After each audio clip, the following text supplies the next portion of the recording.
tidur tim saya. Saking asik mendengarkan khotbah Romo Nofrin. Cek, oke. Terima kasih Romo Nofrin untuk khotbahnya tentang anak-anak muda yang sakit dan Romo Nofrin yang ternyata dikader oleh mereka supaya ngantar ke rumah sakit.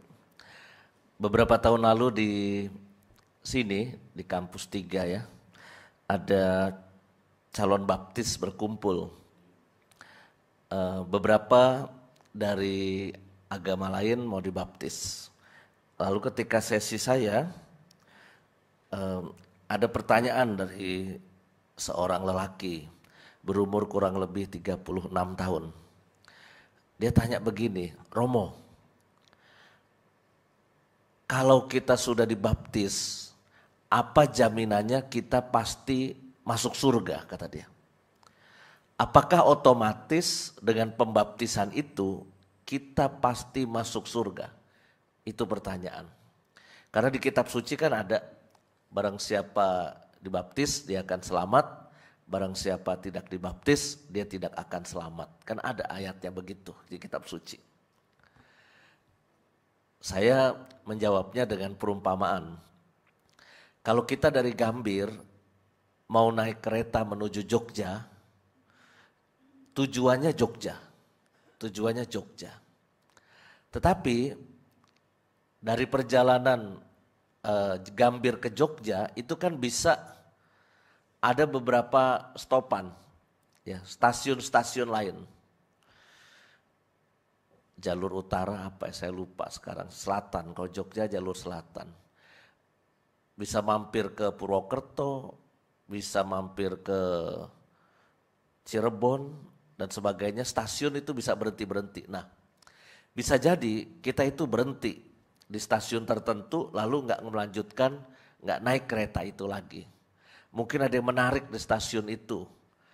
Ada nasi jamblang Cirebon, mungkin di Purwokerto tertarik mau jajan mendoan ya dan sebagainya lah pokoknya.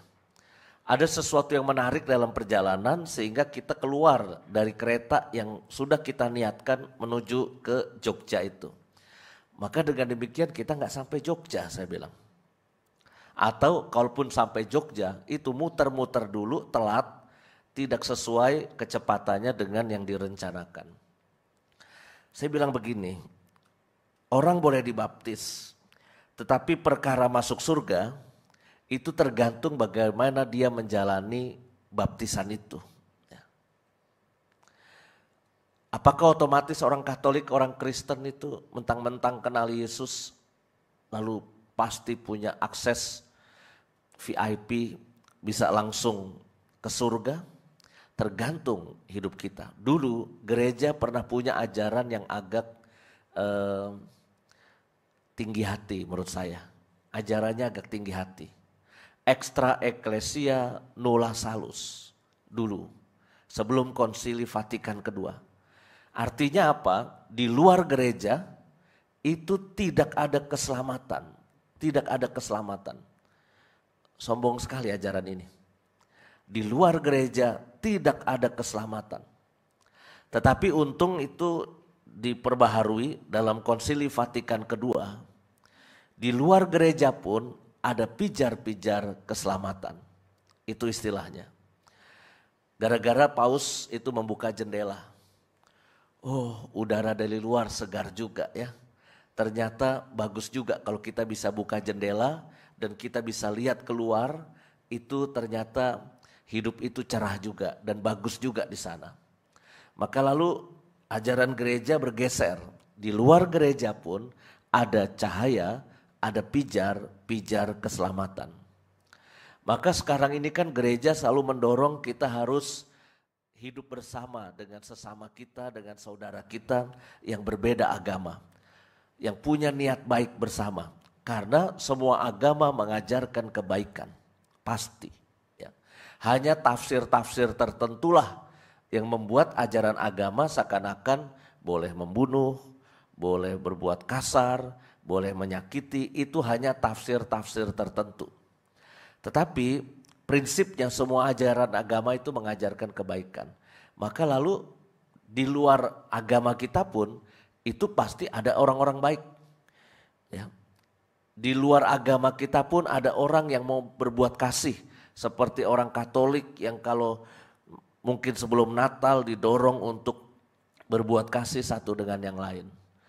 Maka saya kira ini prinsip bahwa pada akhirnya bukan soal baptisan kita masuk surga, tapi bagaimana kita menjalani itu.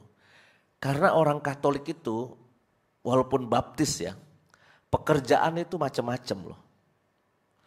Saya itu pernah diminta memberkati sebuah klub malam. Memberkati yang normal itu kan rumah, terus sekolah, kantor ya. Tapi ini saya diminta memberkati sebuah klub malam. Dan klub malamnya nggak main-main, lengkap dosanya di situ. Bukan klub malam cuma istilah zaman dulu kan ajojing, disco, istilah orang zaman dulu.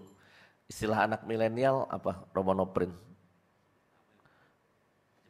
Ajeb-ajeb kata dia. Istilah anak zaman sekarang ajeb-ajeb, dugem atau apalah ya istilahnya. Bukan sekedar itu, tapi di situ lengkap dosanya. Ada akuarium, tapi bukan akuarium ikan, ya. Anda tahulah akuarium apa, ya. Terus ada judi, ada karaoke plus, ada pijat plus. Itu orang Katolik yang punya juga. Saya yakin kolektornya gede tuh dia di gereja, saya yakin. Sekalian cuci uang atas dosa yang dilakukan. Ketika saya tahu tempatnya kayak gitu kan saya browsing dulu tempatnya apa. Serem juga nih. Tapi asik juga nih kalau datang. Lalu akhirnya saya tolak. Enggak, saya nggak bisa. Tetapi buat saya ini contoh. Kita dalam hidup udah dibaptis tapi bisa aja pekerjaannya tuh berseberangan, bertentangan dengan pekerjaan Tuhan. Kalau yang pekerjaannya jadi perawat, jadi guru ya, itu deket sama pekerjaan Tuhan, deket. Apalagi jadi romo ya kan, jadi suster, deket lah itu sama pekerjaan Tuhan. Itu grade pertama pekerjaan. Grade kedua itu netral. Pekerjaan netral itu ya kalau Anda jadi tukang bangunan, Anda jualan, Anda buka toko, Anda kantor, bekerja di kantor dan sebagainya ya. Apapun itu pekerjaan yang netral di dunia. Silahkan cari uang dengan pekerjaan itu. Selama kita menjalani itu dengan baik. Bukan curang, bukan korup, bukan berbuat dosa. Itu netral. Tapi kan di dunia ini ada pekerjaan yang memang berbuat dosa. Ya, pekerjaannya memang berbuat dosa. Saya mengunjungi pengedar narkoba di penjara Cipinang, ya, pengedar bukan pemakai. Dia berkata, Romo, saya ikhlas Romo. Biarlah salib ini saya panggul Romo. Salib. Masuk penjara gara-gara pengedar narkoba, memanggul salib bukan? Bukan, ya. Salib itu adalah kalau you tidak bersalah, ya, tetapi you menderita gara-gara orang lain untuk supaya dia yang selamat, aku yang menderita. Ya. Aku nggak salah gitu loh, tetapi aku yang menderita karena kesalahan orang lain. Itu Yesus kan begitu. Dia manusia, dia Tuhan, tidak berdosa, tetapi dia menderita dan mati gara-gara dosa-dosa kita. Itu memanggul salib. Tapi kalau pengedar narkoba bilang bahwa saya memanggul salib ini seperti Kristus, ya gimana mau ngomong ya? Memanggul salib seperti Kristus apanya? Masih jauh gitu loh. Ya, jadi buat saya setiap dari kita ini punya profesi, punya pekerjaan. Tapi apakah profesi dan pekerjaan kita itu mengantar kita pada kesucian, pada kebaikan hidup? Yang kedua singkat saya ingin mengatakan bahwa hubungan Yohanes Pembaptis dengan Tuhan Yesus itu sangat dekat sejak awal mula. Maka nggak usah heran kalau di kitab suci hari ini Yohanes Pembaptis memberi kesaksian sungguh dia adalah anak Allah. Karena memang sejak dalam rahim dua mama, Mama Maria dan Mama Elizabeth, ini kan sama-sama melonjak kegirangan. Bayi dalam kandungan mereka melonjak kegirangan karena ada frekuensi yang sama. Ya, frekuensi yang sama. Orang yang senang makan bubur ayam akan senang kumpul sama yang senang makan bubur ayam. Frekuensinya sama. Ya. Tadi malam saya sama Romo Nofrin, sama Romo Harilyong, sama Romo Romanus, sama Romo Aji. Kok semua ya jadinya. Pergi makan, merayakan ulang tahunnya Romo Babaliong. Ya. Yang doyan bebek, pesen bebek. Ya kan, frekuensinya sama, wah ini enak nih gitu. Yang seneng makan yang lebih sehat ya pesen salad gitu ya. Jadi yang sama mengenal yang sama, frekuensinya sama. Ya. Nah, ternyata Yohanes Pembaptis dan Tuhan Yesus itu frekuensinya sama. Ya. Sehingga mereka langsung tune in waktu ketemu di dalam rahimnya pun sudah ketemu. Nah ketika sudah dewasa sama-sama ketemu, maka nggak usah heran Yohanes Pembaptis dengan mantap, aku memberi kesaksian dialah anak Allah. Ya. Saudara-saudari, kalau kita mampu memberi kesaksian tentang sesuatu atau seseorang, itu syaratnya cuma satu. Anda sungguh-sungguh beneran sudah mengalaminya. Itu baru bisa Anda memberi kesaksian. Yohanes Pembaptis sudah mengalami bagaimana relasi dengan Tuhan Yesus sudah. Misalnya, kalau Anda memberi kesaksian, itu ya bakmi itu enak loh. Nasi goreng di depan Samadi itu, di pojokan gang itu enak.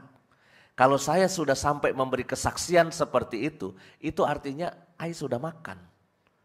Saya sudah makan dan sudah mengalami enak. Anda nggak bakalan bisa memberi kesaksian katanya sih bakmi depan itu enak gitu. Itu kesaksiannya belum valid ya. Katanya Romo Nofrin itu pinter main saksofon katanya. Ya. Itu artinya Anda belum lihat ya. Tapi kalau saya yang sudah lihat, saya mengatakan inilah pemain saksofon terbaik di Samadi. Karena nggak ada yang lain, ya, yang lain nggak bisa gitu. Maka saya memberi kesaksian ini pemusik terbaik di Kuskupan Agung Jakarta. Lagu-lagu Kuskupan Agung Jakarta yang mengarang beliau ini. Ada kesaksian karena saya sudah dengar lagunya. Saya sudah lihat bagaimana beliau main keyboard, bagaimana main saksofon. Saya bisa memberi kesaksian tentang Romo Nofrin karena saya melihat dan merasakan. Jadi sebetulnya itu intinya. Kalau sekarang kita tonton di televisi, ada persidangan ya kan, diundang saksi. Apakah benar ada naik lift ke lantai 3 bersama KM? Saya lupa yang mulia. Saya tidak tahu yang mulia. Apakah Anda ada di tempat ketika terjadi penembakan? Saya lupa yang mulia. Saya lupa, saya tidak tahu. Coba ini kesaksian apa coba? Ya. Artinya kita kan nggak bisa memberi kesaksian tuh ngomong saya lupa, saya tidak tahu. Ya. Kalau dipanggil sebagai saksi, ya itu ya pengalaman kita pernah ya sungguh-sungguh otentik dan real mengalami itu. Kalau Anda mengatakan Tuhan itu baik, saya memberi kesaksian Tuhan itu baik. Bukan cuma ngomong berdasarkan ajaran romo-romo berkhotbah. Tapi karena Anda sendiri sudah mengalami Tuhan itu baik. Maka saya kira itu intinya. Apakah Anda mengalami Dia sungguh putra Allah. Tuhan sungguh baik. Tuhanlah juru selamatku. Kalau sampai Anda mengeluarkan itu, kalimat itu keluar karena harus sudah ada pengalaman sebelumnya. Itu yang disebut kesaksian. Ya. Maka mari kita kumpulkan pengalaman-pengalaman hidup kita bersama Tuhan. Sampai kita pada kemantapan keyakinan sungguh Tuhan Yesus itu adalah juru selamatku. Oke, nanti juru selamat di surga. Tapi mungkin Anda mengalami keselamatan di dunia ini. Entah yang mana, entah sakit, entah kesulitan hidup, entah kesepian, entah mengalami problem ini, problem itu, Anda diselamatkan oleh Tuhan. Ya, maka Anda bisa memberikan kesaksian. Saudara-saudari, biarlah hari ini menjadi refleksi buat kita semua, sejauh mana kita bisa memberikan kesaksian tentang Tuhan kita. Kita mungkin di sini sudah dibaptis dari kecil, dari remaja, mungkin umuran tertentu ya, sudah lama ngikutin Tuhan. Tapi apakah Anda punya pengalaman konkret bersama Tuhan? Mungkin Tuhan gak bisa dilihat, pasti ya. Tuhan gak pernah, sosoknya gak bisa dipegang ya. Tetapi Anda yakin itu adalah karena pertolongan Tuhan. Itu yang harus kita mulai kumpulkan. Ada orang yang sungguh-sungguh sudah sampai pada keyakinan itu. Yang tadi Romo Nofrin ceritakan soal itu memang cara Tuhan membawa anak itu ke sini supaya bisa kita tolong, kita operasi dari samadhi. Gitu. Maka Romo Nofrin bisa mantap sampai pada kesimpulan itu karena ya refleksinya dan memang keyakinannya. Maka mari kita kumpulkan semua pengalaman hidup kita, sejauh mana kita sampai pada keyakinan bahwa Tuhan memang baik dan Tuhan memang ada di sekitar kita, menyertai perjuangan hidup kita. Dialah Allah Immanuel, Allah yang beserta kita. Dia bukan Allah yang jauh, dan itu kita rasakan dalam kehidupan nyata kita. Amin.